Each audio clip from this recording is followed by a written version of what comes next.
Bonsoir tout le monde. Donc du coup, Samuel Valency, je suis auteur et metteur en scène et j'ai rejoint l'équipe du Shift Project pour travailler sur le rapport Décarbonons la culture. Ça va faire bientôt 4 ans, quelque chose comme ça. Et donc j'ai participé, enfin j'ai co-dirigé, participé à l'écriture du rapport qui est sorti en novembre 2021.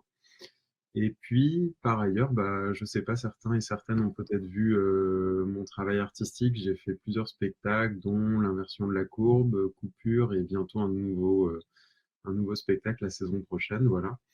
Et en général, je suis assez engagé sur toutes les questions qui, je crois, vous motivent, que nous partageons, on va dire ça comme ça. Donc voilà, je vais essayer d'être là à la fois pour répondre aux enjeux sur qu'est-ce qui s'est passé depuis 3 ans et puis peut-être des enjeux un peu plus généraux, voilà. Bon, alors, j'enchaîne.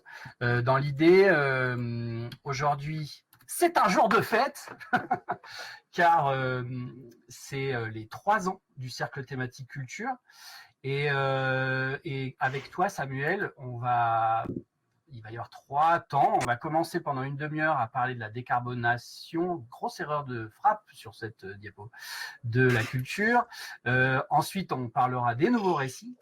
Et on finira par un temps de questions-réponses. Pour ça, on se donne encore une demi-heure pour pouvoir échanger, quoi. Donc, jour de fête, car c'est les 3 ans. Il y a pile 3 ans, en mars 2021, il y avait la première mensuelle du Cercle thématique culture et c'était toi, Samuel, le premier invité.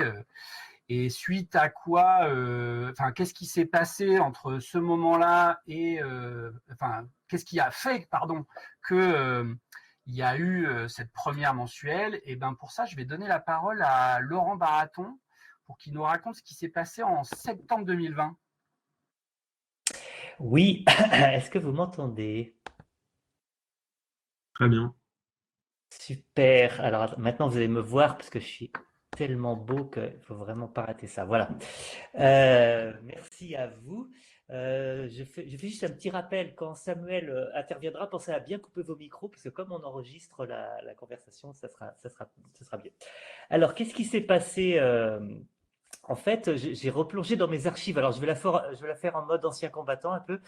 J'avais publié le forum des shifters à l'époque un petit message pour dire qui j'étais et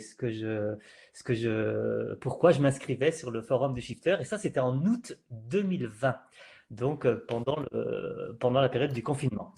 Et puis, j'avais eu des réponses en me disant que ah oui, peut-être tu devrais t'intéresser au podcast Time to Shift comme tu fais du son, voilà. Et puis, à un moment donné, il y a une certaine Fanny35 qui m'a répondu. Ça, c'était en octobre 2020 et qui m'a dit que elle habitait à Rennes, voilà, qu'elle s'intéresse aussi aux questions énergie-climat. Et puis, ça a été un petit peu le début. On a fait une petite réunion en visio tous les deux, on s'est présentés, voilà. Et puis, très vite, il y a quelques personnes un peu périphériques qui nous ont rejoints. Et enfin, la première grande rencontre, enfin dans mes souvenirs en tout cas, c'était l'Univers Shifté à Lyon en septembre 2021, où là, vraiment pour la première fois, il y a eu une vraie rencontre en physique et on avait une petite salle et on s'est rendu compte que la salle se remplissait très vite. Et après, je n'ai pas tous les détails, mais suite à ça, il y a eu effectivement le Chiffre Quatuor, l'ancien Chiffre Quatuor qui était là, dont certains sont encore là d'ailleurs. Voilà un petit peu pour le déroulé historique de comment du tout début. Voilà. Alors ça ne veut pas dire que c'est moi qui ai tout fait, hein, ça veut dire que j'étais juste entremetteur au tout début et que moi je suis assez bon en fait pour entremettre, pour mettre les gens en commun. Après je suis très très nul pour continuer, donc j'ai fait partie du Chiffre Quatuor pendant à peu près un an et demi et voilà, ça s'est enchaîné. Et je continue aujourd'hui à participer mais via les podcasts. Voilà. Merci Laurent, et je vois un super commentaire de Fanny qui dit « Je vais verser une larme ». Et j'ai une super nouvelle, ça y est, le stream fonctionne sur LinkedIn pendant que tu commençais à raconter ça, donc c'est super, merci Laurent. Et donc, qu'est-ce qui s'est passé dans cette première année, entre l'arrivée de Samuel et la sortie du rapport Décarbonant la culture? eh bien, on a fait des mensuels tous les mois. Il y a eu des rendez-vous et au fil des rendez-vous, il y avait de plus en plus de monde qui se joignait à ces rendez-vous. On a donc eu Cédric Lejeune, Maxime Boucher, Clément Lebras, et surtout en juillet, on a eu, c'est marqué Shift Trio, c'est-à-dire que enfin se crée officiellement en juillet 2021 le CT Culture, parce qu'il fallait une équipe de coordination. Et c'est aussi un jour où Arnaud, qui intégrait ce Shift Trio, a fait une présentation sur le low-tech. Arnaud, qui j'espère est là, je ne l'ai pas vu encore. Ah oui, il est là, super. Et parmi les autres choses qui se sont déroulées à cette période, en juin, il y a eu la création du groupe Nouveau Récit. C'est pour ça que tout à l'heure, j'expliquais que c'est un groupe un peu historique. Juste Samuel, je te préviens, la première partie, elle va durer un petit quart d'heure avant que je te donne la parole. Donc, tu es tranquille pendant un petit moment. Normalement, ça tient. Ah, mais merde, il est déjà 20h12, on va être très en retard. Bon, je vais essayer d'aller vite. Dès la création de ce Shift Trio, on a vu que des groupes se mettaient en place. Il y avait la coordination, il y avait un projet de création de fresques de la mobilité culturelle, un groupe culture numérique, qui plus tard est devenu, est un peu parti vers le cercle thématique numérique, assez logiquement. Et puis, chez les Nouveaux Récits, il s'agissait de générer des nouveaux imaginaires. Au milieu de tout ça, il y a eu la première Univers Shifté, pendant laquelle s'est retrouvée une partie du groupe Cercle Thématique Culture. Et parmi à la fin du mois, il y a encore eu d'autres rendez-vous chaque mois. Alors une petite pause en août, mais chaque mois. Là, on parlait tout à l'heure du cycle logistique qui allait être qui a été interviewé et qui sera bientôt diffusé dans les podcasts sur le portage PTEF. Et ben, il était invité il y a 3 ans, il y a 2 ans et demi. Voilà. Donc, on a eu plein d'intervenants, dont pour finir Fanny qui nous parlait du livre, car elle travaillait elle-même sur le rapport Décarbonons la sculpture qui allait sortir dans le même mois. Voilà. Alors, dans cette année, en fait, il n'y a pas eu que des invités externes. Comme je vous le disais, il y avait eu Arnaud en interne qui avait fait un exposé sur le low-tech, mais on a aussi eu un cadrage sur le secteur culturel. On a eu un truc sur le low-tech au cinéma avec Laurent qui nous racontait comment s'était lancé le cercle thématique, tout ça. Il y a eu plusieurs présentations. Il y a même eu au sein du groupe Nouveau Récit un truc sur la technique marketing, sciences comportementales et biais cognitifs, dont on parlera sans doute plus tard parce que on fait une première partie sur la décarbonation de la culture et on reviendra après un temps d'échange avec toi, Samuel, sur tout ce qui est de nouveaux récits. Et alors, ce que je note quand même que dans une des premières mensuelles, c'était intéressant ce cadrage sur le secteur culturel qu'avait fait Marc, parce qu'il s'agissait de vraiment définir qu'est-ce que c'est que la culture. C'était quand même important parce que ça permet de savoir dans quoi on part, etc. Il avait distingué ce qui était, on va dire, privé, ce qui était culturel, mais aussi listé tout ce qu'on pouvait trouver en termes d'identité, de patrimoine, il est question de cuisine, de plein de choses. Enfin, vraiment, c'est très vaste. Et au final, au sein du cercle thématique culture, naturellement, on a pas mal travaillé autour des 5 thématiques qu'on peut trouver dans le rapport Décarbonons la culture, à savoir le musée art visuel, le spectacle vivant musique, métier du livre, art numérique, jeux vidéo et cinéma audiovisuel. Ce qui permet de voir que dans cette première année, on a touché à ces 5 chapitres. Il y a eu les arts visuels, il y a eu le spectacle vivant avec toi, Samuel, un des premiers invités, mais aussi avec le spectacle vivant, la salle 4 écluses à Dunkerque, même le cyclo-logistique, on peut dire que finalement ça fait partie de ces questions liées au spectacle vivant. Les métiers du livre, bien sûr, avec Fanny. Il y a eu les arts numériques, bien sûr, avec Arnaud, mais aussi avec Clément Lebras et Cédric Lejeune, qui chacun nous parlaient de leurs projets liés à des projets informatiques, à des jeux vidéo. Et puis dans le cinéma, il y a eu les nouveaux récits. On a beaucoup parlé de scénario et le studio de cinéma Low-Tech, ce qui fait plein de mensuels comme ça, auxquels s'ajoutaient les mensuels nouveaux récits au fil de l'année, et ce qui a permis de passer de 4 membres en début d'année 2021 à 37 membres à la fin de l'année, ce qui est exceptionnel. Alors vous, ça vous paraît pas exceptionnel, mais c'était quand même pas mal. Et puis surtout, c'était que le début, puisque en 2022, on est passé de 39 membres 77 membres, et qu'en 2023, on est passé de 78 membres à 146 membres, puisqu'on a continué ces mensuels tous les mois.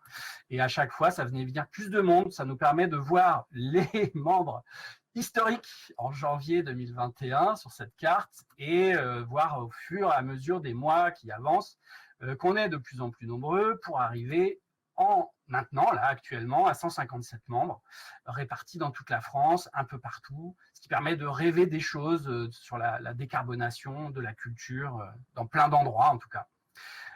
Sachant que chacun de ces membres est spécialiste d'une chose à chaque fois, et ça permet d'imaginer à chaque fois d'autres choses.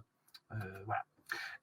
Bon, soit dit en passant, il n'y a que 131 membres sur la carte, parce que sur les 157 inscrits, il y en a quelques-uns dont on ne connaît pas l'adresse. Voilà. Donc, on a vu pas mal de choses.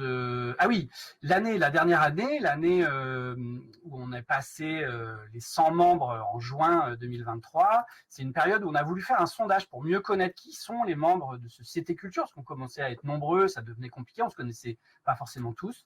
Et du coup, on a fait ce sondage mieux vous connaître, duquel il y a eu 34 réponses sur 80 membres, et duquel sont sortis les éléments suivants, à gros traits.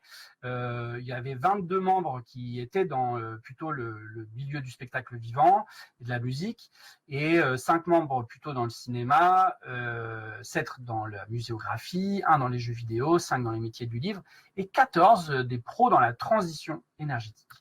Alors, ce sondage nous a permis aussi de voir que malgré le fait qu'il n'y avait que 34 réponses, on était hyper connectés avec énormément d'autres groupes de shifters, que ce soit des groupes locaux à travers la France, le festival Projection de Transition, le concours Shiftopie, l'univers shifté, d'autres cercles thématiques tels que l'agriculture, la finance, la santé, le sport, et plein d'autres groupes avec les rencontres élues, le TikTok des shifters, et j'en passe. Bref, c'est un cercle thématique hyper dynamique. Et autant sur cette première année, j'ai essayé de rentrer dans quelques détails, autant pour la suite, je vais essayer d'aller un petit peu vite en allant directement sur tout ce qui s'est passé sur 2 ans. Alors, je vous mets quelques repères. Mi-2023, c'est le moment où on a passé les 100 membres. C'est aussi au printemps qu'il y avait le sondage.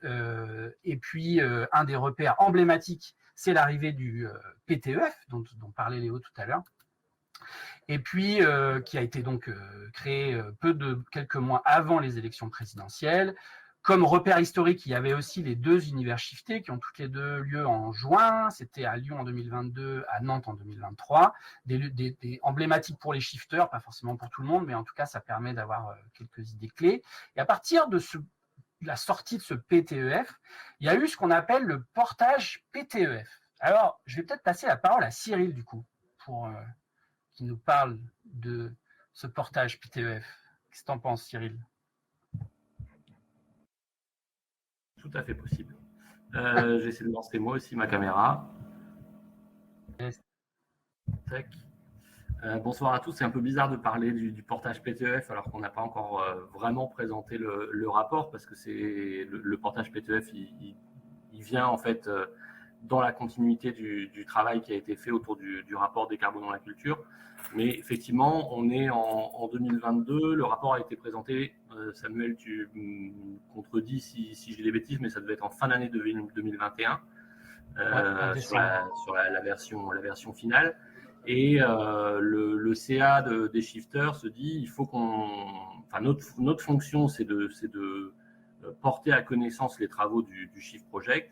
Donc, on va renforcer notre action sur un certain nombre de sujets et il décide de mener une action spécifique sur 3 secteurs pour démarrer: la santé, les collectivités territoriales et donc le secteur culturel. Et il y a un groupe de travail qui est monté en se disant, aujourd'hui, on a un rapport, on a une conférence qui est en ligne, on a des rapporteurs, des gens qui ont contribué à l'écriture du rapport, qui font le job d'aller rencontrer les acteurs, qui font des conférences, qui font des rencontres pour porter à connaissance ce travail. Mais peut-être qu'il faut qu'on diversifie les supports, la manière d'adresser le sujet pour aller plus loin, quoi. Voilà. Donc à l'époque, on a le rapport et on a la vidéo de présentation et beaucoup de sollicitations pour les rapporteurs de venir faire une conférence pour rencontrer des acteurs professionnels. Et on se dit, bon, comment on avance pour diversifier ces propositions, toujours à l'endroit des professionnels de la culture. On reste sur ce cadre-là. Et donc, ça a fonctionné en 2 temps. Je fais les deux en même temps. Christophe, j'imagine, je parle de ce qui s'est passé en 22 et rapidement en 23. Ouais, c'est ça. Mais tu vas voir, dans le diaporama, il y a des choses qui peuvent t'aider. Ok, super. Il y a une histoire de feuille de route en juillet. Voilà, c'est ça. Donc en fait, on a constitué un groupe dont certains sont présents ici. Martin faisait partie du groupe, Éléonore aussi, dans l'idée de faire une proposition au CA des shifters d'une feuille de route pour faciliter l'appropriation par les acteurs culturels du rapport, donc plutôt une logique d'information, mais surtout l'appropriation des propositions qui étaient faites. L'idée était de se dire, formidable, on a un outil qui est assez puissant, mais il offre il propose des leviers. Maintenant, il faut qu'on aide les acteurs à les mettre en œuvre. Et donc, on s'est réunis plusieurs mois, 3-4 mois, avec quatre autres shifters pour écrire cette feuille de route en allant rencontrer les rédacteurs du rapport et puis un certain nombre de professionnels pour identifier là où il y avait des besoins.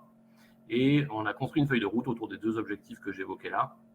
Comment on développe l'information autour du rapport en diversifiant les supports, et comment on facilite l'appropriation par les acteurs des leviers qui sont indiqués dans le rapport. Et parmi ces actions, donc il y a une feuille de route qui a été validée par le CA, ça devait être en juillet 2022, je crois. Il y a plusieurs actions donc très concrètes. On y intègre la fresque de la mobilité culturelle, bien que c'est un travail qui avait déjà été initié, mais ça venait dans la même logique de favoriser l'échange avec les professionnels. On a développé la conférence Décarbonons la culture, qui existait déjà, puisque Samuel et d'autres faisaient déjà ce travail-là. Mais on a structuré quelque chose pour pouvoir former des shifters autour de la conférence Décarbonons la culture. On a travaillé sur la fresque de la culture, donc là, qui est vraiment une déclinaison du rapport en mode atelier, fresque. Alors, c'est plutôt un atelier en réalité, mais on a gardé le terme de fresque parce que c'est quand même très utile. Vous avez vu tout à l'heure, pour ceux qui étaient là dans la première partie, on est aujourd'hui à une 60aine de fresques qui ont été jouées depuis en 6 mois, quoi, grosso modo. Ça a été créé l'année dernière avec une structure de Clermont-Ferrand qui s'appelle le Damier, qui est en charge, elle aussi, d'exploiter la fresque. Et en parallèle du travail qui est mené par le Damier, il y a une 12aine de shifters qui sont formés pour pouvoir animer cet atelier qui marche très bien, pour lequel on a beaucoup de sollicitations. Donc on en est ravis. Voilà, il y avait donc cet outil-là, de la fresque. L'idée d'avoir un site internet où on pourrait retrouver l'ensemble des outils, donc les 3 outils dont je viens de vous parler. Et puisqu'on avait un site internet, on s'est dit il faut qu'on aille plus loin. Allons aussi proposer de la ressource aux acteurs qui viennent compléter en fait le travail qui avait déjà été fait dans le rapport, notamment en allant chercher la parole d'acteurs qui avaient déjà engagé des actions cohérentes avec les propositions de Décarbonons la culture. Puisqu'en fait, on ne part pas de rien, vous le savez tous, je pense, il y a évidemment plein d'initiatives qui existent sur le terrain. Elles ne sont pas toujours simples à mettre en œuvre. Elles s'inscrivent aussi dans des méthodologies, dans l'identification de freins, de leviers. On s'est dit, c'est super en fait de pouvoir illustrer les propositions du rapport par la manière dont des acteurs ont réellement mis en place ces actions. Et donc, c'est comme ça qu'est née notamment l'idée du podcast, en disant donnons la parole aux acteurs pour faire des retours d'expérience à d'autres acteurs culturels qui souhaiteraient s'engager dans les précos qui ont été faites par le rapport. Voilà. Et donc, sur l'ensemble de la mise en œuvre du projet, il y a une première équipe qui a travaillé sur la feuille de route dont je vous ai parlé, et une deuxième équipe dont certaines autres personnes sont présentes ici, qui sont investies depuis, je crois, le printemps dernier, depuis printemps 2023, sur l'élaboration de ces outils et sur l'animation de ces outils, puisque évidemment, il ne s'agit pas juste de les faire sortir de terre, maintenant il faut les faire vivre, et c'est ce sur quoi on bosse en ce moment. Il y a d'autres leviers, ou en tout cas d'autres propositions qui avaient été inscrites dans la feuille de route qui émergent ou qui vont être au travail cette année. J'en cite deux. On avait évoqué l'idée de constituer des communautés d'acteurs en se disant c'est intéressant d'avoir cette vision 360, mais en fait parler de la question de la décarbonation à des médiathèques ou à des gens du cinéma ou du jeu vidéo, c'est quand même pas tout à fait les mêmes choses. Donc il faut qu'on aille au plus près de ces différentes spécificités. Et on avait évoqué l'idée d'avoir des rencontres territoriales. Donc là, ça fait écho aussi à ce qui est mis en chantier autour des rencontres décarbonant la culture, dont on parlera peut-être après. Et le dernier volet que j'évoque, qui est un souhait, et j'espère qu'il pourra avoir le jour cette année, c'est de continuer à alimenter tout le travail de mesure qui avait été fait dans le cadre du rapport, notamment sur la question des bilans carbone. Samuel en parlera peut-être, mais quand le travail a été initié, le nombre de bilans carbone dans le secteur était quand même extrêmement faible. Aujourd'hui, on en a un petit peu plus. Donc, on se dit, collectons ces bilans carbone, transmettons-les aux acteurs, rendons-les publics pour éviter que chaque acteur du secteur culturel fasse son bilan carbone. Il passe 6 à 9 mois, dépense plusieurs milliers d'euros. Si ce temps et cet argent peut être consacré à la mise en œuvre d'actions, on sera sans doute plus efficace. Voilà. Donc, il y a un enjeu pour nous de pouvoir recenser les bilans carbone qui existent et pouvoir les partager via le site internet, qui connaîtra peut-être du coup une deuxième version pour pouvoir accueillir des nouvelles fonctions au cours de l'année. Voilà, je pense que j'ai à peu près fait le tour. Merci Cyril, c'est super. Merci beaucoup.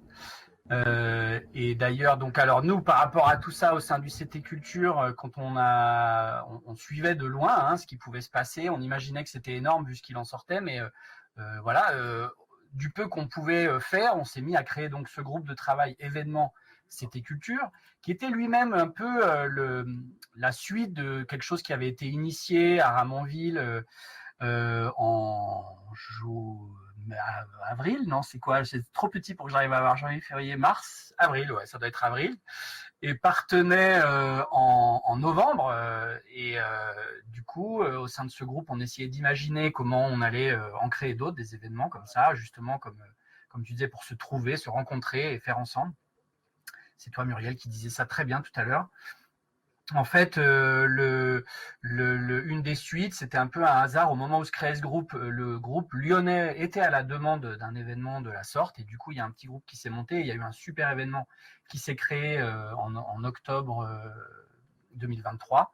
Et parmi les autres événements qui ont eu lieu, qui ont jalonné un peu la vie du CT Culture, il y a eu on appelait ça le séminaire, moi j'appelle ça le week-end CT Culture à Paris, où on était une quarantaine de membres du CT Culture à se retrouver enfin, parce que ça fait quand même 3 ans qu'on fait en visio, et à faire ensemble, où justement on a vu cette fresque de la culture, on a pu échanger avec enfin c'était super. Je vais essayer d'aller vite. Tout ça, c'était possible grâce à un groupe de coordination. Jusqu'en septembre, c'était un shift quatuor qui est devenu un demi-shift quatuor. On était 2 avec Arnaud pendant un petit moment. Et heureusement, depuis cet hiver, on est 4 maintenant, parce qu'il y a Léo et Gaëtan en plus de nous. Et d'ailleurs, je vais passer la main à Léo pour qu'il nous explique ce qui s'est passé dernièrement en termes de création de groupe de travail sur ces 2 dernières années. Eh ben, merci Christophe et bravo pour cette présentation et ce travail de recherche. C'est vraiment très beau objet. Et merci de m'accompagner aussi avec Gaëtan pour la découverte avec Arnaud. C'est super sympa. Ça me fait plaisir de participer à la coordination de ce beau groupe. Alors, donc en 2023, donc on a eu la création en septembre du groupe LinkedIn, qui en fait c'est pour ouvrir au grand public et à tous les acteurs de la culture. Ce groupe de travail, il fait suite en fait à un groupe de travail beaucoup plus ancien qui est de la veille, qui regroupait tout ce qui est articles autour du secteur culturel ou même tout ce qui était action qui pouvait rentrer là-dedans. Donc voilà, vraiment un truc de veille. On a ensuite décidé donc de créer un Discord, donc c'est pour se mettre en conformité avec un peu l'ensemble des chiffreurs, parce qu'avant l'ancien outil était Slack. Donc Slack, pour ceux qui connaissaient pas, c'était donc un forum donc de discussion et de travail pour certains. Donc Discord, c'est un peu ça, mais voilà, donc un peu plus ouvert, où on va essayer donc de vous accompagner au mieux donc sur ce nouvel outil. Ensuite, on a décidé pour faire... bon, on aime bien copier les gens, donc on s'est dit que le CT Urbanisme avait un très très beau outil, un très très bel outil avec YouTube, donc on s'est dit qu'on allait faire pareil au CT Culture. Donc ça, c'est pour retrouver donc tous nos lives donc mensuels sur LinkedIn, pour les avoir avec un beau chapitrage que Christophe a fait, pour essayer de les retrouver plus facilement. Et aussi d'autres contenus, donc on verra ce qu'on pourra en faire après. Et on fait coucou à LinkedIn parce que en fait on est en live et ce live va finir sur YouTube bien évidemment. Donc je vous laisse faire coucou à LinkedIn parce que voilà, on pense à vous et force à vous. Et grâce à ces live LinkedIn et à tout ce truc, le LinkedIn il a quand même pas mal grossi et on a atteint les 1000 membres récemment, comme le disait au tout début de cette mensuelle Christophe. Voilà. Ouais. Donc merci à vous. Bravo Léo pour cette présentation, merci beaucoup. 1000 membres, ouais, on est arrivé à ça sur LinkedIn en très peu de temps, c'est énorme. À ne pas confondre avec les 157 membres du cercle thématique. C'est pour montrer à quel point on peut avoir de l'influence autour de nous. Et c'est bon à savoir, on se dit que c'est bien tout ce qu'on construit. Parmi tous les rendez-vous qui se sont déroulés pendant ces 2 dernières années, il y en a bien sûr eu qui ont eu un lien avec la vie du Shift Project. Il y avait déjà eu fin 2021 l'intervention de quelqu'un sur les formations internes, mais on est en lien avec le PTLF. On a vu comment le PTEF se déployait en Bretagne. Et puis, parce que tout ça, bien sûr, c'est en lien avec le PTEF. Et bien sûr, tous les chapitres du PTEF ont, comme dans la première année, été abordés pendant toute l'année, avec notamment beaucoup de rendez-vous liés au spectacle vivant et à la musique. Alors, je ne vais pas rentrer dans les détails, vous ferez une pause dans le replay si vous voulez en savoir plus, histoire d'aller vite. On a aussi eu des rendez-vous dans le spectacle vivant, mais essentiellement sur la mobilité douce, avec des tournées en vélo et même en bateau. Salut Michel. On a eu aussi une intervention sur le graphisme radical avec DASD, donc encore des choses sur les métiers du livre, mais ça nous permet de voir qu'on a quelques lacunes en matière d'invités sur les métiers du livre, donc on va essayer d'y remédier dans les mois à venir. Et puis bien sûr des rendez-vous liés aux arts numériques et aux jeux vidéo. En début d'année, beaucoup encore de choses sur les jeux vidéo, mais en fin d'année, on a eu pas mal de gens qui venaient nous présenter en quoi l'outil numérique pouvait être une solution à une décarbonation de la culture, ce qui était très intéressant. On a aussi eu bien sûr des intervenants dans les métiers du cinéma, de l'audiovisuel, et puis dans le musée et aussi dans la muséographie, les arts visuels. Et donc, parmi les autres interventions, on a aussi eu Nicolas Cramart qui est venu nous parler au sein du groupe Nouveau Récit. Ça a été un peu le début des nouveaux invités dans les mensuels Nouveau Récit. Mais nous en parlerons après un petit temps avec notre invité Samuel, à qui j'aimerais bien poser la question, comment ça s'est passé pour toi ces 3 dernières années ? C'était intense et joyeux, en résumé. C'était intense. Bon, déjà, j'aimerais vous dire merci pour la présentation et puis bravo pour tout ce qui a été accompli autour du travail mené au Shift et puis par vous directement parce que c'est un boulot monstrueux et très précieux, je pense, pour faire circuler la bonne parole et faire comprendre les enjeux qui nous intéressent. Donc, voilà, donc vraiment un grand merci, un grand bravo. Je trouve ça très impressionnant tout ce qui se déroule autour du travail fait sur le rapport.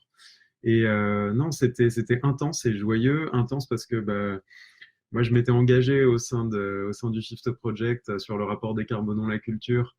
On m'avait dit, tu verras, c'est un travail cool, ça va durer quelques semaines, tu seras bénévole juste 2-3 jours, et puis voilà, on n'en parle plus. Bon, le truc a duré, je sais plus combien, entre 70 et 80 semaines de travail. Donc ça, c'était plus intense que prévu. Donc maintenant, vous savez quoi faire quand Jean-Noël Geist vous donne un délai.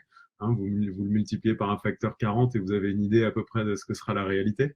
Et par ailleurs, c'était intense parce que du coup, j'avais pas prévu que ça dure aussi longtemps et en parallèle, j'étais en écriture et en création de Coupure, le spectacle que certains ou certaines d'entre vous ont vu. Et Coupure a eu un joli succès, une belle aventure et ça continue puisqu'on est en tournée en ce moment. Ça jouait hier au Théâtre Antoine dans le festival Parole citoyenne. Donc ça ne s'arrête pas et donc ça a été très intense, mais très joyeux. Donc voilà, je vais parler à la fois de ça et puis du portage du rapport. Ça a été assez généreux, on va dire, comme période. C'était quand la sortie de la première de Coupure? La première sortie de Coupure, c'était le 5 janvier 2022. Et le rapport final du Shift, c'était fin novembre 2021, si ma mémoire est bonne. Donc voilà, ça faisait un bon enchaînement. Ah ouais. Ouais, ça doit être costaud, ouais. Et est-ce que de s'investir pareillement dans un rapport comme ça forcément, ça change la façon de travailler justement sur une création théâtrale? Est-ce que... Ça a été un peu les deux, c'est-à-dire que si l'équipe du Shift m'avait proposé de venir travailler sur le sujet, c'est parce qu'il y avait un engagement très fort dans ma compagnie qui préexistait au rapport. Mais le fait de porter le rapport, ça a mis ça a mis le projecteur sur la façon dont on fait les choses dans dans la compagnie.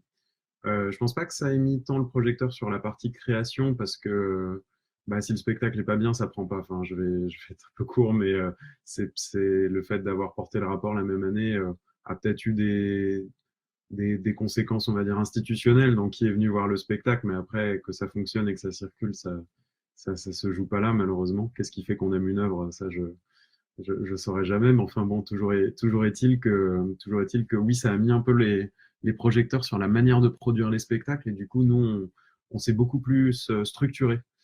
C'est vraiment un changement notable. La compagnie, la Poursuite du Bleu, c'est devenu une société à mission l'année dernière. On a adopté une charte assez stricte. On a adopté des statuts.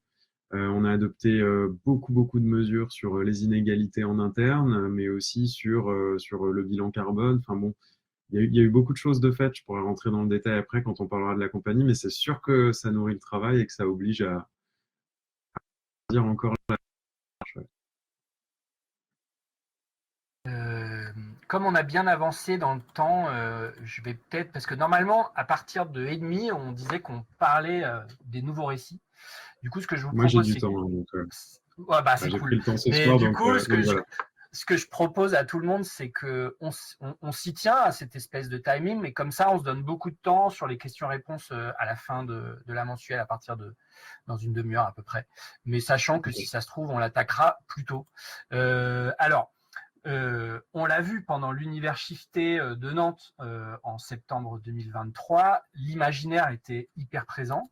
Il était question de rêve et d'un événement pour imaginer la transition. Et on le voyait même dans des tables rondes qui s'appelaient par exemple comment les imaginaires peuvent être un levier de transition pour les entreprises. En fait, là, on va basculer vers ce qu'on appelle les nouveaux récits. Mais avant de parler de ce groupe de travail, il faut savoir que chez les shifters, à côté de ce groupe, il y a deux autres événements où il est question de nouveaux récits. Pardon. C'est d'abord le festival Projection Transition, qui existe depuis 4 ans maintenant. C'était déjà la deuxième édition en novembre 2021. Il y a eu, à l'époque, c'était sur 3 villes. Ensuite, c'était sur 4 villes, dont Bruxelles, l'année suivante en 2022. Et à présent, le dernier, pardon, c'était aussi sur 4 villes, mais en changeant un petit peu de ville. Voilà. Et à chaque fois, on dirait qu'il y a de plus en plus de films, mais le concept est vraiment malin. C'est-à-dire que pour chaque film, il y a une série d'invités pour animer un débat et se servir de l'imaginaire qu'apporte le cinéma et la fiction pour toucher à toutes ces questions. Il y a aussi un autre événement qui s'appelle Shiftopie, qui a donc commencé pratiquement en même temps que le cercle thématique culture. La première édition était lancée en 2021. Je pense qu'il fallait concourir avant janvier et il y avait une remise de prix en mai. L'événement suivant, le premier, ça s'appelait pas encore Shiftopie, c'était des chiffres et des shifts et des lettres. D'ailleurs, je ne sais pas s'il est présent, mais il y a un des membres des Nouveaux Récits, Ariel, qui était le lauréat de cette édition-là. Il y a eu aussi donc la deuxième édition où là, petit à petit, se mettait en route une thématique. Là, c'était un lundi en 2050. La remise des prix a eu lieu par la suite. Et là, on est actuellement dans le vote des propositions qui ont été faites à cette nouvelle édition. Vous pouvez d'ailleurs taper Shiftopie sur votre navigateur préféré et aller voter pour soit les bandes dessinées, soit les petites vidéos qui ont été postées. Parce qu'on n'est plus dans des nouvelles, mais dans des directement des fictions, des films ou des bandes dessinées. Alors, au niveau des nouveaux récits, comme je l'avais dit tout à l'heure, ça s'est créé en juin 2021, donc peu de temps après la création du cercle thématique. Et je vais donner la parole à Éléonore et Charles. Je ne sais pas si Charles est déjà arrivé ou Éléonore est là. Oui, je suis là. Ils veulent bien. Ah, super. Bah, je te laisse la parole. Ouais, j'essaie juste de me connecter à la webcam. Tu peux arriver aussi, Éléonore. Hein. Alors, tu as recoupé ton micro, Charles. En passant, je me fais. Ok, ça va? Très bien. Ouais, bonsoir à tous. Effectivement, je suis Charles, je co-coordonne avec Claude qui n'est. J'ai pas l'impression que Claude soit là. Ce groupe Nouveau Récit depuis sa création. Et je coordonne aussi depuis cette année la programmation du festival Production Transition dont tu viens de parler. Voilà. Et avec Éléonore, on a pas mal de choses à vous raconter sur ce groupe des Nouveaux Récits. Qui a commencé donc vraiment dans la foulée de la création du CT, c'est-à-dire quasiment à la première ou à la deuxième réunion du CT Culture, on a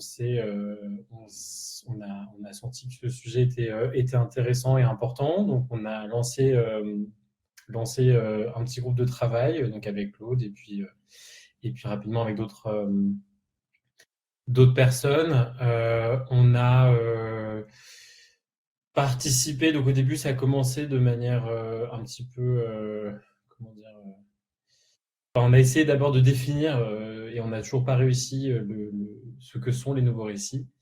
Et on n'a toujours pas réussi aussi parce qu'on n'a pas très envie d'avoir une définition très stricte de la chose et parce qu'à chaque fois les uns et les autres viennent avec leur propre vision, et en fait, de plus en plus, on se rend compte qu'il s'agit surtout d'être un peu agnostique sur la manière de raconter des récits, dès lors que, en tout cas, on parle des bonnes choses et qu'on aborde des sujets qui sont importants.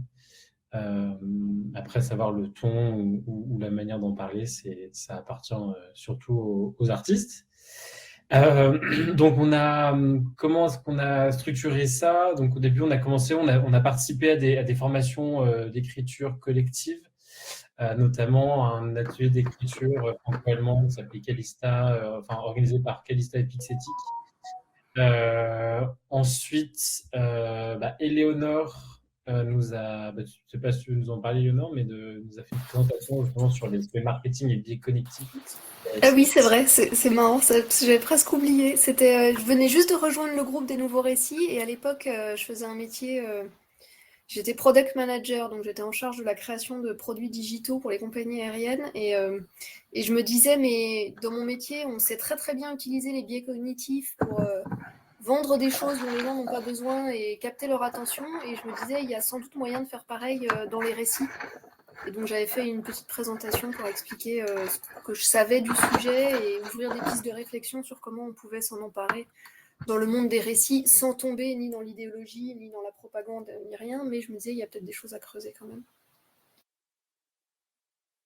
Ouais. Et dans la foulée de ça, on a participé à la Fraise des Nouveaux Récits par son cofondateur Alexis Klein, qui était très intéressante parce que ça nous a justement, au moment où on essaie de trouver une définition de ces nouveaux récits, cette fresque finalement nous a un peu montré que c'était assez aligné avec ce dont Éléonore vient de parler, c'est-à-dire la dimension un peu neuropsychologique, si on peut parler comme ça, des récits et pourquoi on réagit à certains types de récits, pas d'autres, comment est-ce qu'on peut motiver à travers des récits. Mais en même temps, il y avait aussi une dimension très cognitive qui n'était pas forcément la plus fructueuse par rapport à cette notion de nouveaux récits.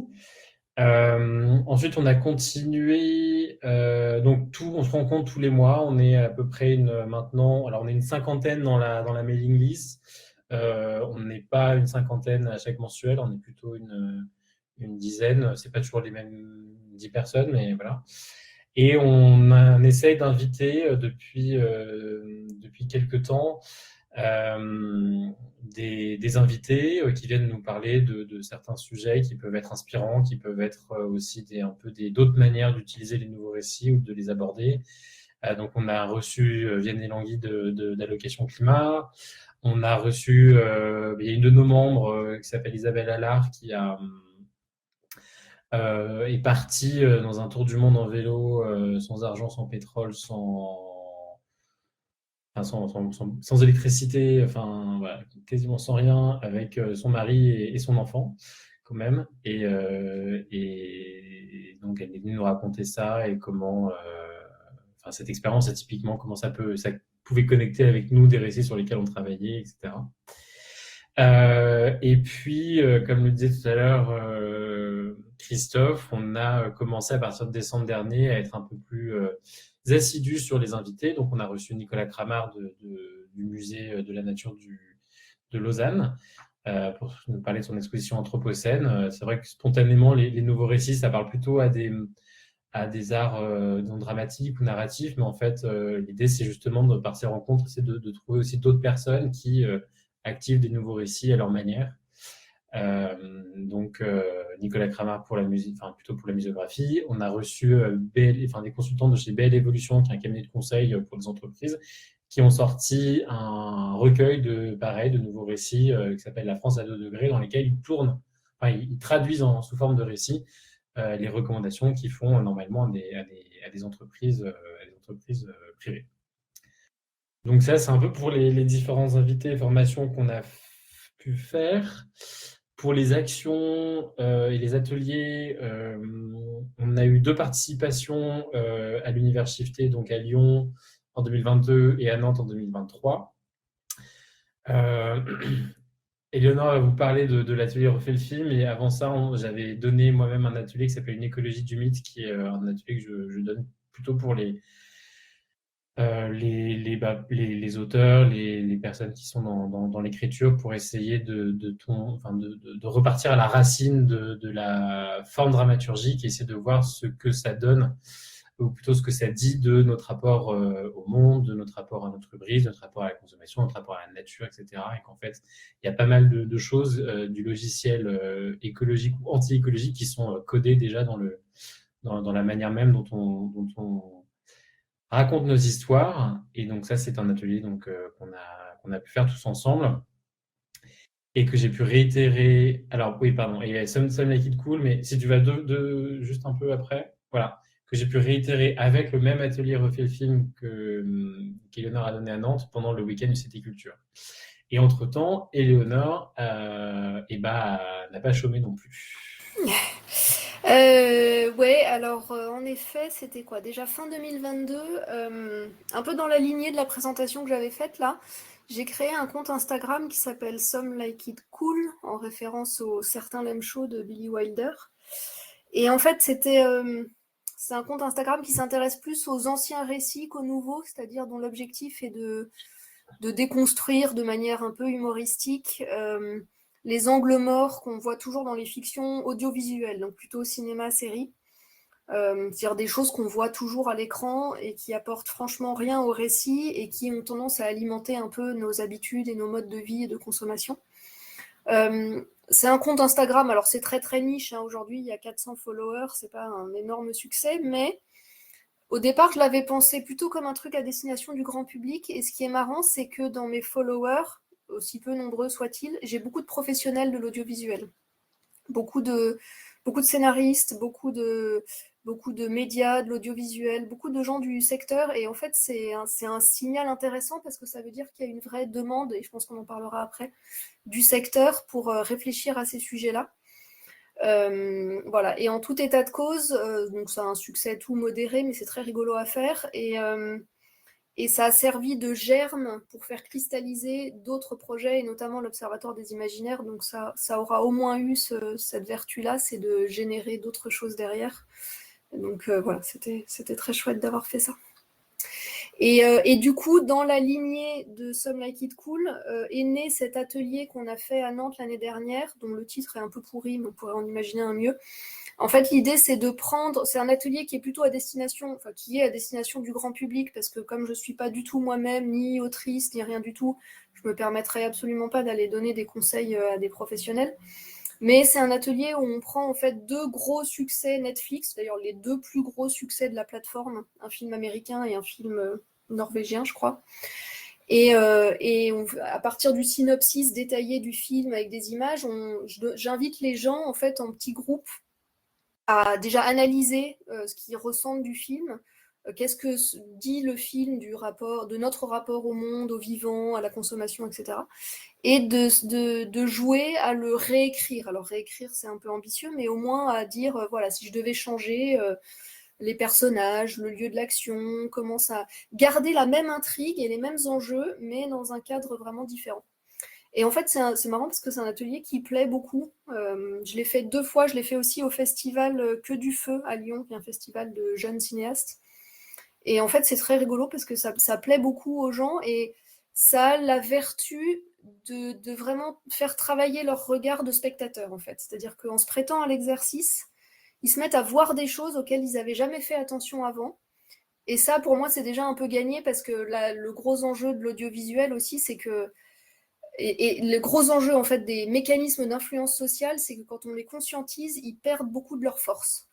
Donc si on continue à être exposé à tous les messages publicitaires, consuméristes, des images du succès, de la réussite financière, etc., auxquelles on est exposé en permanence et qu'on en prend conscience, eh ben, on y est un peu moins sensible. Donc c'est déjà une forme de mini-victoire. Ouais, donc alors juste en 3 mots, l'Observatoire des Imaginaires, donc c'est dans la lignée du compte Instagram où je m'amusais à faire des analyses, surtout des gros succès Netflix, et dont il ressortait que globalement les grosses productions américaines, c'est toujours un peu la même chose qu'on nous vend. L'Observatoire des Imaginaires, c'est un projet beaucoup plus structuré qui a vocation à quantifier ça et l'objectiver de manière beaucoup plus rigoureuse. Alors on a fait une V1 en fin d'année dernière, qui est un questionnaire. Le but, c'est d'utiliser le grand public, en fait, pour collecter des données, parce qu'on ne va pas, nous, regarder 2000 films, et on ne veut pas confier ça à une intelligence artificielle ou quelque chose d'automatisé. On veut que ce soit fait par les spectateurs. Donc la V1, c'était un questionnaire qui était très subjectif. C'est-à-dire qu'on demandait aux gens, en fait, de noter les contenus, ce qui est bourré de biais, ne serait-ce que sur la sélection des répondants, etc. Mais quand même, on a eu un peu plus de 200 réponses qui ouvrent déjà des grandes voies d'analyse intéressantes. C'est-à-dire que l'écologie, l'environnement, le climat ne sont pas représentés dans les films, ça se confirme. On le savait, mais ça se confirme très fortement.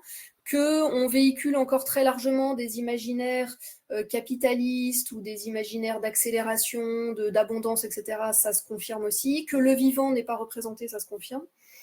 Donc voilà, ça ouvre des champs intéressants et même ça confirme déjà qu'il y a des grosses différences.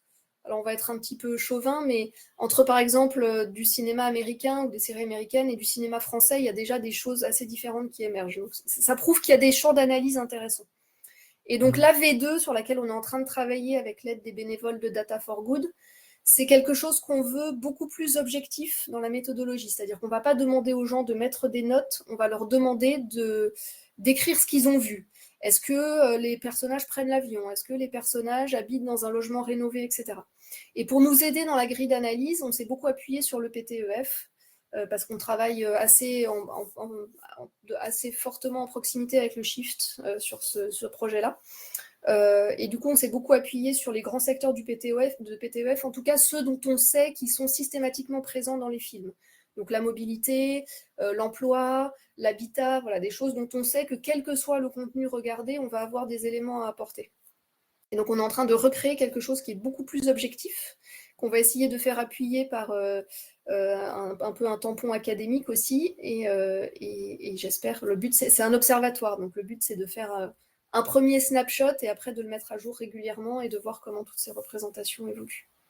Donc voilà, c'est très excitant et j'espère que d'ici quelques mois, on aura des choses cool à vous montrer. Ouais, et de ce point de vue-là, on a la chance d'être accompagné donc, par Data for Good, qui, pour ceux qui ne connaissent pas, c'est une association qui met à disposition des volontaires dans tout ce qui est tech des programmeurs, des codeurs, des data analysts, voilà. Et chaque année, ils travaillent par saison, ils font 2 saisons, ils sélectionnent une dizaine de projets dits d'intérêt général.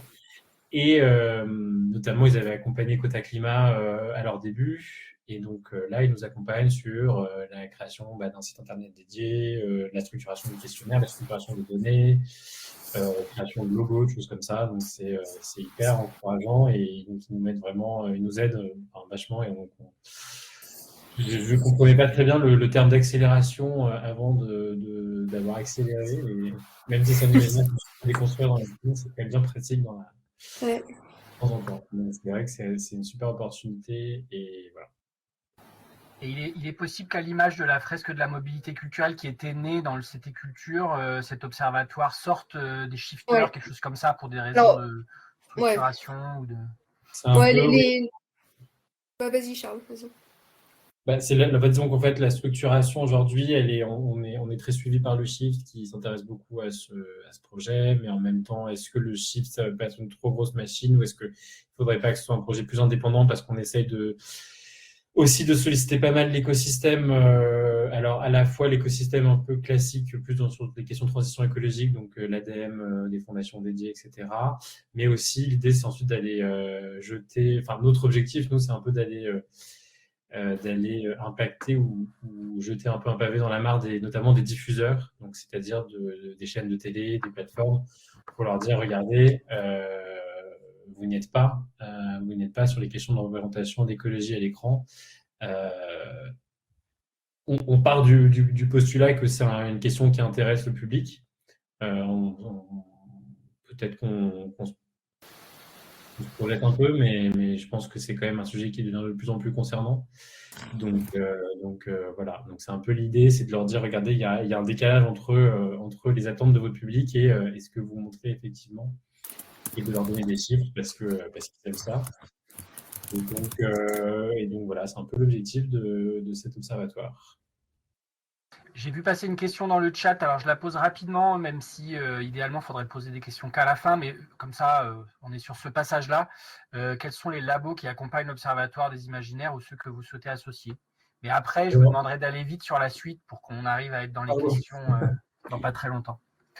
Au niveau des labos, on est en train de construire tout ça. On est aussi en train de construire, on aimerait construire des partenariats plus médias pour accompagner aussi l'Observatoire dans les médias.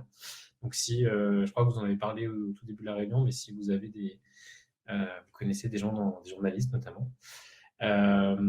Et donc pour les labos, la question sur les labos, on est en contact avec, Gaëtan nous a mis en contact avec, on va nous mettre en contact avec Laurent Salard, qui est un peu spécialiste de la question.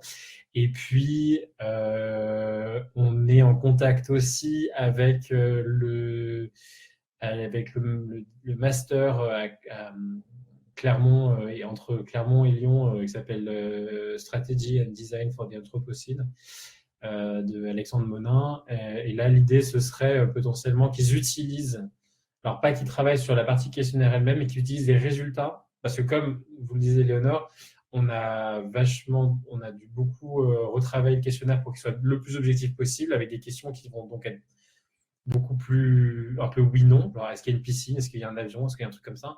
Mais donc, la richesse des résultats, elle en est fatalement un peu impactée. Et donc, l'idée, ce serait qu'eux prennent ces résultats et, partant de ces résultats-là, mènent des enquêtes plus sociologiques ou ethnographiques presque même, sur justement un peu le résultat de pour approfondir justement les différentes dimensions. Voilà. Et donc, si on avance, on peut avancer rapidement. Qu'est-ce qu'on a à dire? On a participé, Claude a participé au concours Atmosphère, a été finaliste du concours Atmosphère des nouveaux récits. Donc, en 2022, on a été approché par un producteur qui nous avait demandé des pitchs. Alors, comme beaucoup de producteurs, il ne nous a jamais rappelé, bizarrement. Mais voilà. on a repostulé au concours, enfin certains d'entre nous ont repostulé au concours Atmosphère, et peut-être Christophe ou Ariel, si vous voulez parler de vos deux, et Léo aussi, de vos réalisations pour le Nikon Festival sur le porno sobre ou sur la neige en montagne, le ski. Ouais, il s'avère par le plus grand des hasards que on soit quelques-uns à cumuler le fait d'être shifter Nouveau Récit et shifter savoyard.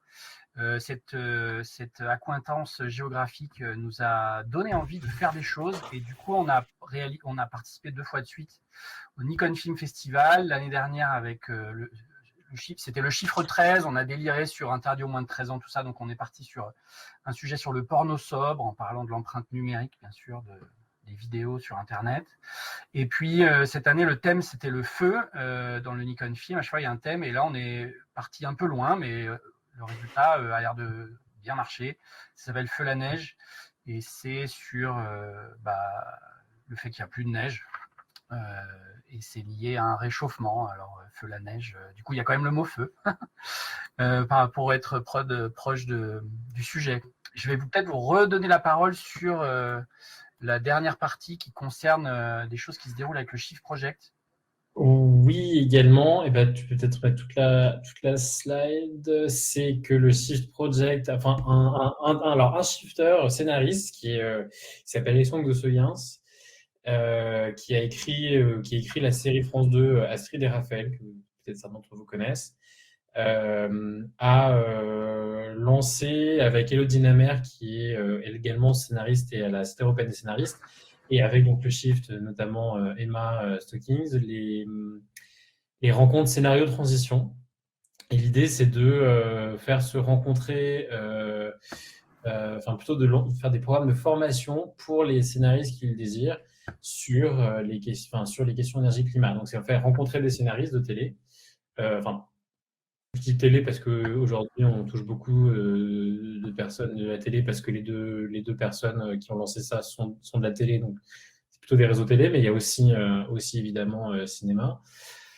De les faire rencontrer avec des experts du Shift sur des experts sectoriels. Donc, s'ils veulent monter en compétences, par exemple, sur les enjeux de la mobilité, de l'habitat, un petit peu ce que disait Léonore tout à l'heure sur le fait que c'est principalement sur les sujets qu'on peut mettre en scène, qui ont une certaine cohérence dramaturgique. C'est-à-dire que c'est vrai que la rénovation du bâtiment, c'est pas forcément quelque chose qu'on va beaucoup voir dans un film, dans une série, mais à la limite, pourquoi pas. Par contre, l'emploi, la mobilité, c'est les choses en général, un personnage, voilà, il a un job, etc. Donc, l'idée, c'est de faire rencontrer, de former des scénaristes à ces enjeux-là. Il y a soit des ateliers, sinon il y a des rencontres avec et des conférences, des tables rondes. Donc, la première fois, il y avait Jean-Marc Jancovici, la deuxième fois, il y avait Tilly Collins, et il n'y avait pas François-Marie Bréon, mais il y avait Éléonore, ce qui est au moins aussi bien, si ce n'est mieux. Non, mais c'est pas ça. Et, après, il y a eu une rencontre passionnante entre Cyril Dion et Anne Rambach, qui est scénariste, et qui, en fait, maintenant s'engage sur l'écologie, mais il a passé une bonne partie de sa carrière sur plutôt les questions de représentation des communautés LGBT et du féminisme à l'écran. Et donc, c'était passionnant de voir un peu ce passage de relais sur des sujets qui ont beaucoup évolué ces 20 dernières années grâce en partie à l'audiovisuel, et donc maintenant de se dire comment voilà. Et participation à des festivals de La Rochelle, et voilà, et enfin notamment le festival de La Rochelle. Je vais un peu vite, mais je pourrais en parler longtemps. Et on a notre rendez-vous, la prochaine réunion est demain soir à la SACD. Voilà. Merci beaucoup pour toute cette présentation, Charles et Éléonore, vous avez assuré. Et du coup, si Samuel est toujours là, je veux bien me tourner vers lui pour savoir quel rapport il a, lui, avec le nouveau récit, avec la culture comme vecteur de transition. C'est beaucoup de complexité en fait à traiter en tant qu'auteur. Déjà parce que la base de ce qu'est une dramaturgie, ça a été un tout petit peu évoqué tout à l'heure par Charles. La base de ce qu'est une dramaturgie, c'est des désirs et des obstacles. Et on n'est pas très bon à raconter des histoires qui se passent bien, pour la bonne et simple raison que c'est totalement inintéressant. si Roméo dit je t'aime et que Juliette dit je t'aime, et qu'ils disent on en parle aux parents, et que les Montaigu sont d'accord, et que les Capulet sont d'accord, et qu'ils disent marions-les, en fait, tout le monde s'en fout. La pièce de Shakespeare ne dure plus 4 heures, elle dure 2 minutes, et du début à la fin, tout le monde s'est ennuyé. Donc, on comprend très bien que, en fait, dans les enjeux de récit, ça peut pas bien se passer, et attendre des auteurs qui racontent comment ça pourrait bien se passer me semble un peu ambitieux. Et d'ailleurs, même dans les films qui racontent un autre univers désirable possible, je pense à La Belle Verte, par exemple, de Colin Serrault, en fait, c'est un prétexte, et ce qui compte n'est pas comment on en est arrivé là et comment ça s'est bien passé. Ça, on nous le raconte pas. Généralement, c'est un prétexte à créer une nouvelle dramaturgie sur quelque chose qui se passe mal, soit dans ce monde qui va bien, soit ailleurs, ce que fait La Belle Verte.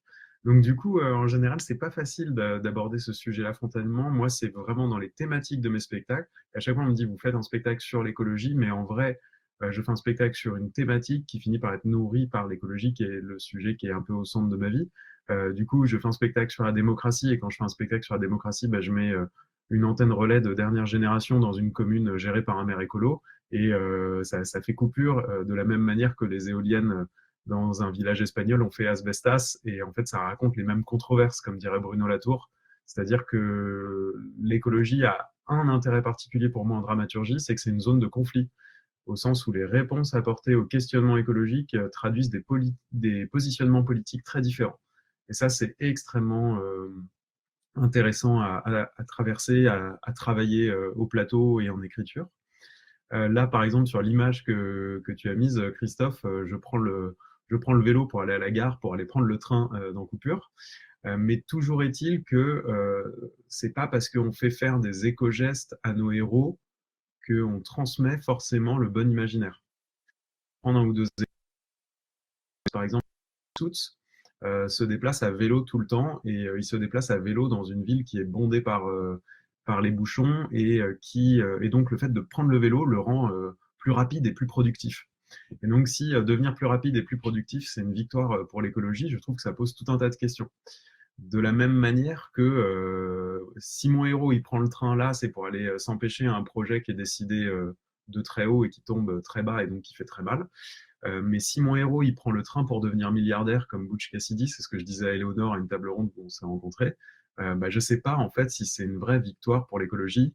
De la même manière que si mon héroïne elle devient végane pour être une meilleure militaire au combat, je sais pas si c'est une victoire pour l'écologie. De la même manière que si mon héroïne elle met des éoliennes sur son toit au-dessus de son bunker pour pouvoir vivre coupée du monde, je ne sais pas si c'est une victoire pour l'écologie. Donc c'est pas facile à traiter en dramaturgie en fait. Ce qui est intéressant à traiter en dramaturgie et ce qui est assez passionnant pour moi, c'est la controverse. C'est vraiment l'idée que euh, pour un problème écologique, on trouve des positionnements très différents. Et ça, c'est assez passionnant à traiter parce que ça raconte toute la complexité, toutes les pensées qui existent dans la société. Et en tant qu'artiste, on n'est pas là pour dire quelle est la solution, mais pour soulever les questions, pour sensibiliser, pour déplier la complexité. Voilà, ça, c'est des choses que j'aime beaucoup faire et que je continue à faire.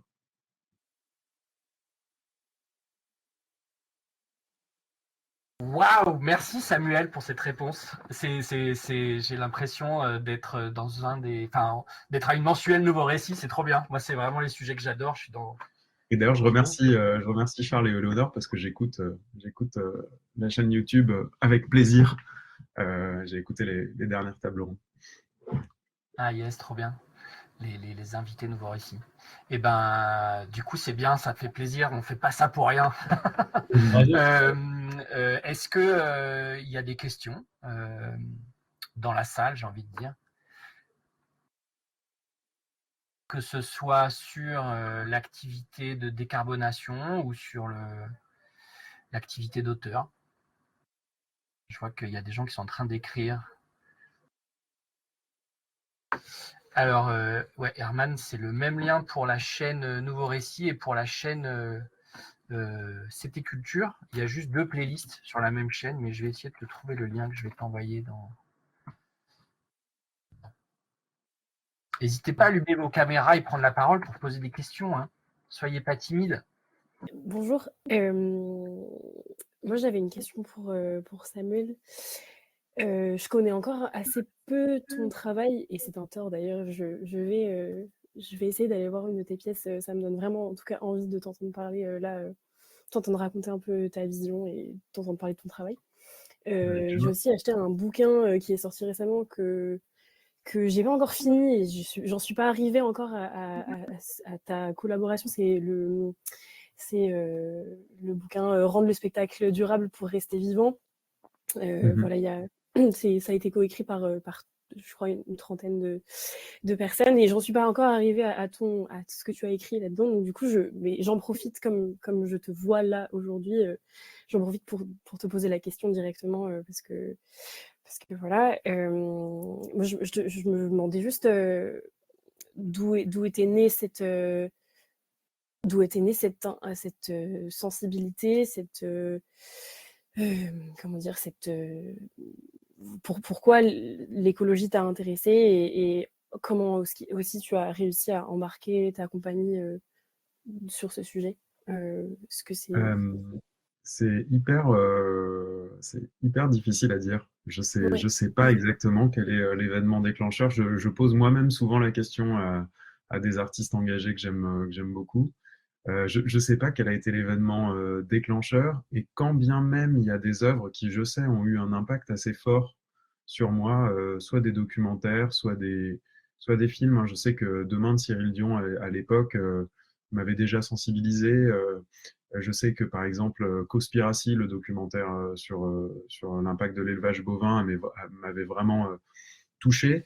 Je pense que tout ça est quand même conditionné socialement, c'est-à-dire que je peux pas nier le fait que j'ai deux parents vétérinaires et que j'ai passé quasiment toute mon enfance à faire mes devoirs au chenil de mes parents. Donc, si tu veux, j'ai un rapport au vivant qui s'est fait un peu comme ça. Après, pour moi, la deuxième partie de cet engagement, si je vais un petit peu plus tard, c'est mon indignation par rapport à l'école de commerce quoi, que j'ai pu faire, aux études qu'on m'avait présentées comme étant le Graal. Et j'imagine que Éléonore a peut-être vécu un parcours un peu similaire. Mais voilà, en fait, pour moi, ça a été une telle déception d'apprendre autant à réfléchir pour finalement apprendre autant à ne plus réfléchir que je crois j'ai eu une forme d'indignation par rapport au système économique et social dans lequel on vit, par rapport à tout ce qu'on ne comptabilise pas parce que soi-disant ça n'a pas de valeur. Voilà, et ça c'est mon questionnement un peu quotidien. Et là, je suis très curieux de savoir combien vont nous coûter les 10 derniers milliards d'économies de ce gouvernement. J'ai vraiment hâte de savoir et je me demande quand est-ce qu'on va finir par adopter la bonne calculette. Donc c'est vrai que j'ai une forme d'indignation par rapport à ce que j'ai traversé à HEC et à ce que je traverse dans beaucoup de milieux professionnels qui nourrit cet engagement-là, qui a démarré par le social, parce que ma compagnie a commencé un travail d'abord là-dessus. J'ai accompagné des personnes qui étaient soutenues par l'association Les Petits Frères des Pauvres, et c'est comme ça que ça a nourri la première écriture de ma première pièce. Et puis petit à petit, c'est venu sur l'écologie. Mais qu'est-ce qui a été l'événement déclencheur? Je sais pas. Je sais pas. Mais en tout cas, s'il y en a eu un, je le remercie.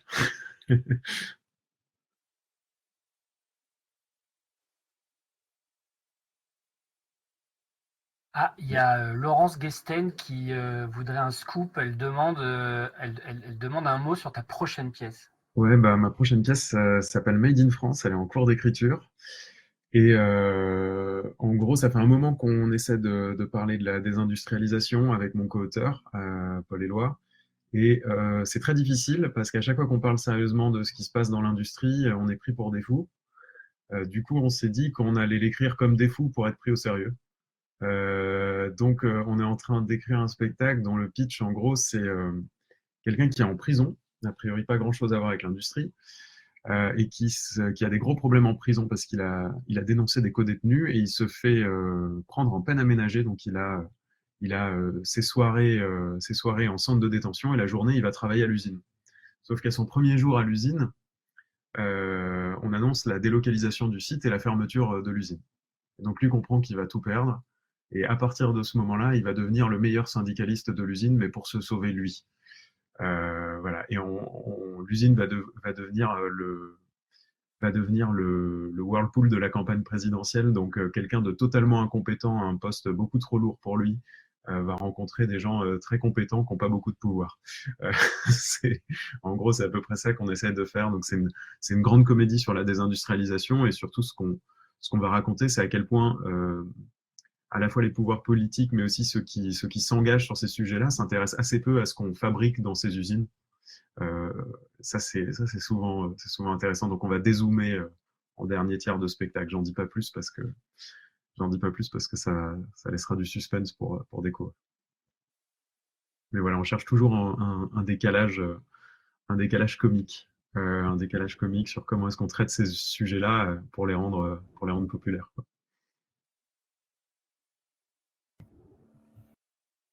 Je veux bien te poser une ou deux questions, Samuel, Vas-y. pour revenir sur le rapport et puis aussi un peu sur le parcours de ces 3 ou 4 ans, qui, je crois, ont aussi t'ont amené toi aussi à évoluer dans ton rapport à cette question de la décarbonation.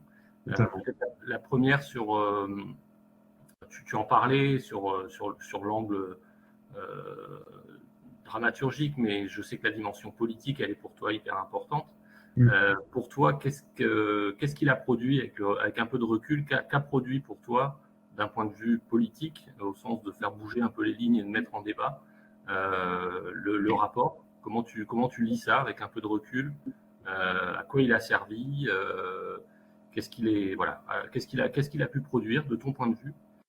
Et puis, la deuxième question, est-ce que tu peux nous dire quelques mots sur l'évolution que toi, tu as connue pendant ces quelques années de l'articulation entre une approche assez technique, bilan carbone, pensée ingénieur, rapport du shift, etc.,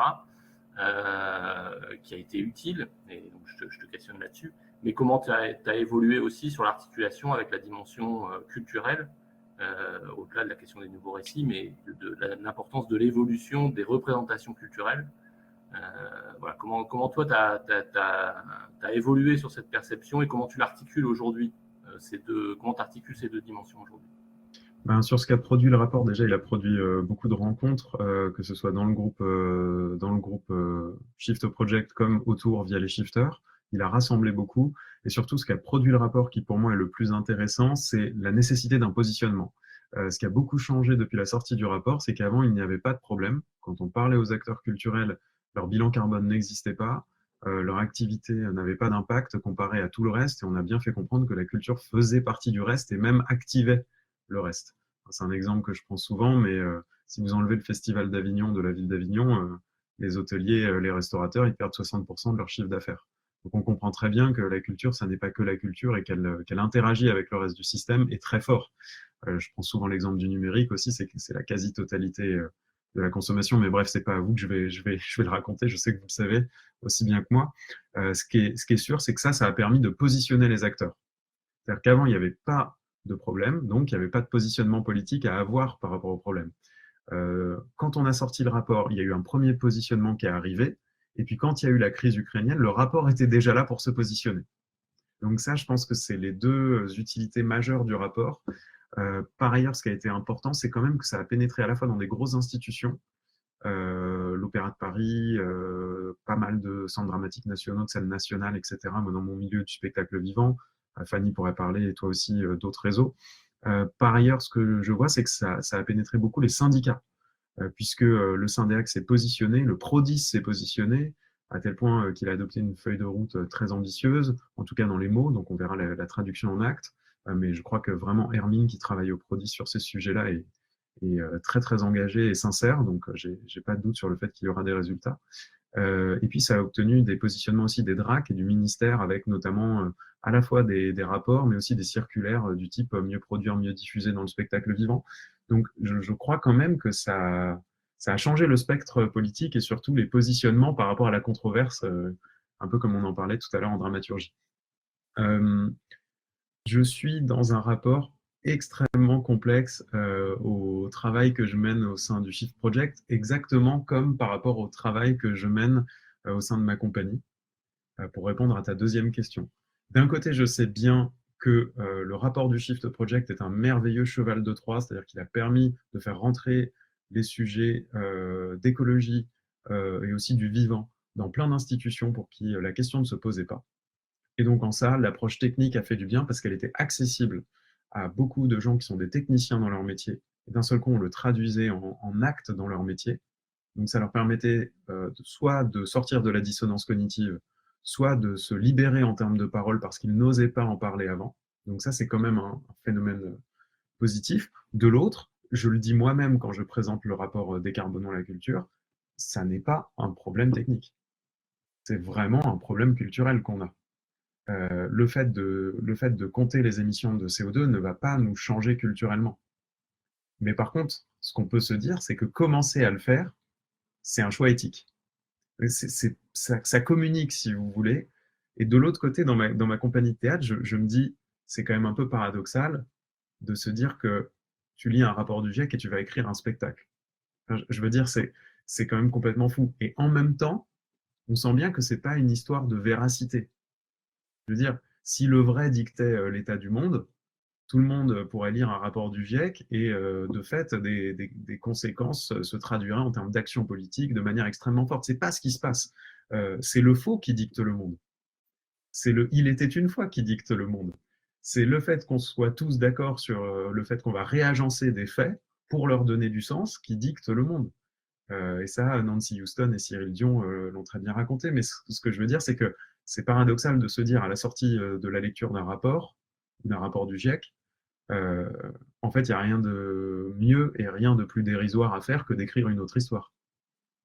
C'est quand même la sensation que j'ai. Aujourd'hui, ça s'articule beaucoup comme ça dans mon travail. Je ne nie pas tous les gains qu'on a obtenus grâce au rapport du Shift, mais je pense que si on veut que ça atteigne une autre échelle, il faut que celles et ceux qui créent les récits, mais dans toute l'acception du terme, hein, les publicitaires, les artistes, les sportifs de haut niveau qui sont suivis par les réseaux sociaux, les influenceurs, mais aussi donc les scénaristes, les auteurs, etc., travaillent autre chose. Et là, à mon avis, on rentrera dans le dur du sujet, c'est-à-dire de quoi est-ce qu'on rêve, quel est notre désir collectif. Et aujourd'hui, il est relativement mal orienté.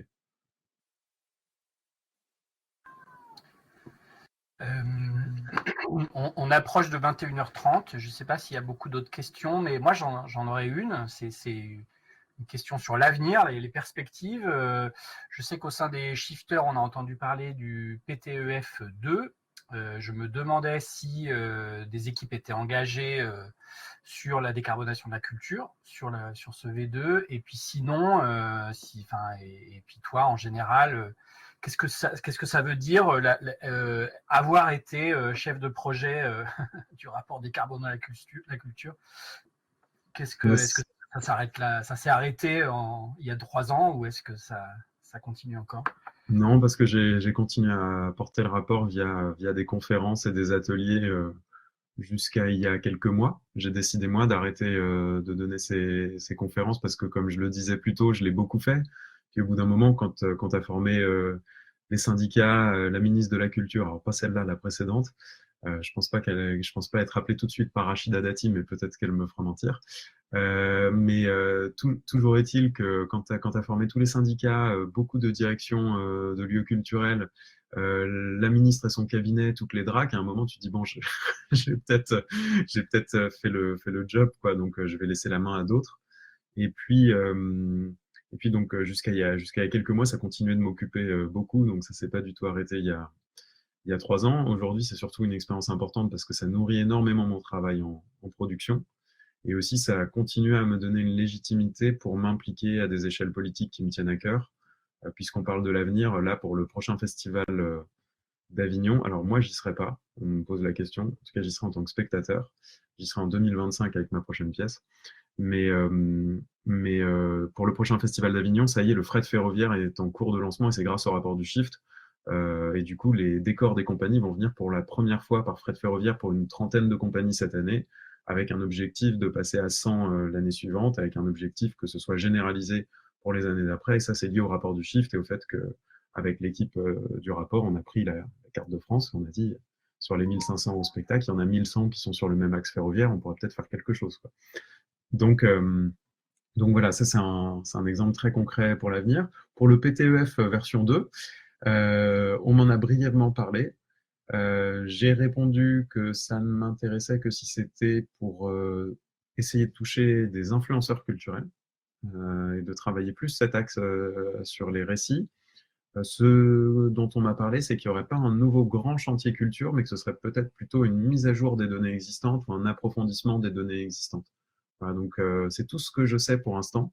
Je n'ai pas été rappelé depuis, donc je pense que ce sera pas un énorme chantier culture qui s'ouvrira. Je pense que maintenant il y a plus une volonté d'aller sur des travaux spécifiques, des usages spécifiques. Trop bien, merci. Franchement, merci. C'est une super rencontre.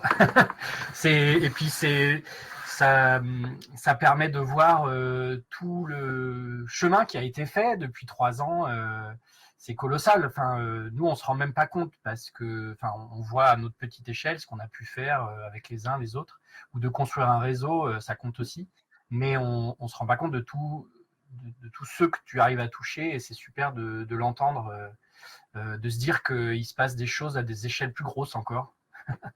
Ouais, voilà. Puis vous aussi, et je crois que ce travail qu'on mène via les shifters, que moi j'essaye de mener via ma compagnie, qui est d'essayer de montrer que la sobriété peut être un chemin joyeux, et pas juste à échelle individuelle. Je pense que vraiment, c'est pas un problème individuel du tout, hein. J'ai jamais rencontré personne qui se levait le matin avec l'envie de réchauffer le climat de 3,5 degrés. C'est pas ce qui se passe. C'est pas du tout un problème individuel.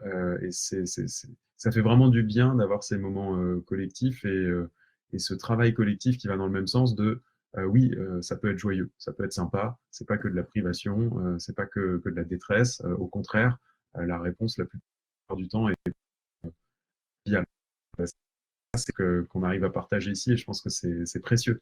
C'est précieux que ça se diffuse, cette sensation-là. Merci. Oui, c'est vrai que c'est précieux. Ce que je vais faire, je vais finir avec les rendez-vous à venir que j'avais déjà évoqués juste avant que tu arrives. Mais au sein du Cité Culture, on continue tous les mois à inviter du monde. Et on parlait tout à l'heure de Laurence Allard au sujet de l'Observatoire des Imaginaires. Elle va venir nous parler au mois d'avril, la mensuelle d'avril. Il s'agira d'un rapport de l'étude d'impact des mesures d'éco-production dans le cinéma. En mai, ce sera Jérôme Bell, le chorégraphe, qui nous parlera d'une tournée mondiale sans avion. Et en juin, ce sera Jean Périssin ou Camille Muller. En vrai, Jean Périssin est en train de quitter la structure, mais Camille la remplace et ils seront peut-être tous les deux présents du coup. Ce sera sur le développement durable du festival Cabaret Vert à Charleville-Mézières, un cabaret vert qui sera aussi invité à une table ronde en juin à l'occasion des univers shiftés, table ronde intitulée Est-ce qu'on aura toujours des rockstars en 2050 ? Et ça promet d'être très intéressant. Merci à tous. Passez une bonne fin de soirée. Merci et pour puis à l'invitation. bientôt. Merci. Et bon anniversaire au CT Culture. Merci. À bientôt. Merci. Félicitations.